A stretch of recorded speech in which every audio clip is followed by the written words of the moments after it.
ভরা মৌসুমেও বাড়তি প্রায় সব ধরনের শীতের সবজির দাম। আমদানি ভরপুর থাকলেও সব সবজির দামই প্রায় 50 টাকা কেজির উপরে।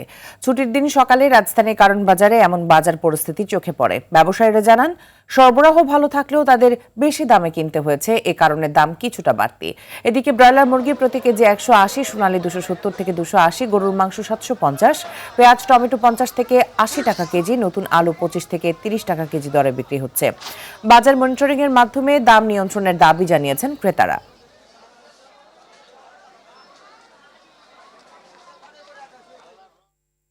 দর্শক, বাজার পরিস্থিতি জানাতে রাজধানীর কারণ বাজার থেকে সরাসরি যুক্ত হচ্ছেন এয়ার বাদল। বাদল, ভরা মৌসুমেও বাড়তি দামের পেছনে কি কারণ রয়েছে এবং বিক্রেতারা কি বলছেন, বিস্তারিত জানাবেন।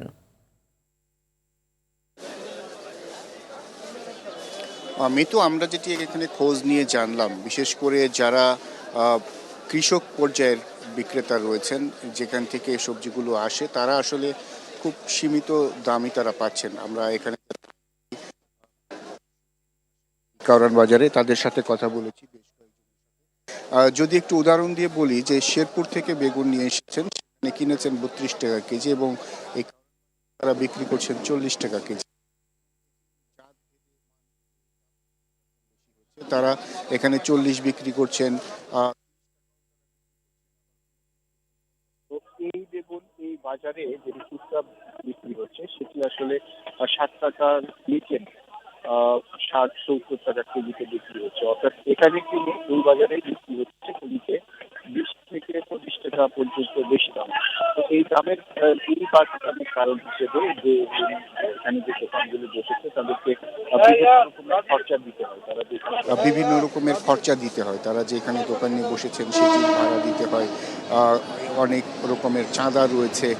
এইসব কারণে আসলে সবজির দাম এই বাজারে বেড়ে যায়। আবার এখান থেকে যে আশপাশের বাজারগুলো রয়েছে সেই বাজারগুলোতে আরও কিছুটা দাম বেশি। এখান থেকে যখন বহন করে নিয়ে যায় সেই বহনের খরচ রয়েছে। আবার এখানে যে যারা বিক্রি করছেন তাদেরকে যে পরিমাণ টাকা এখানে খরচ করছে হচ্ছে সবজির পেছনে, সেই দামগুলো কিন্তু সবজির সাথে সমন্বয় হচ্ছে এবং বিক্রেতাদের সেই কারণে আসলে বেশি দামে কিনতে হচ্ছে। এই কারণেই শীতের ভরা মৌসুম হলেও ক্রেতাদের আসলে স্বস্তি নেই।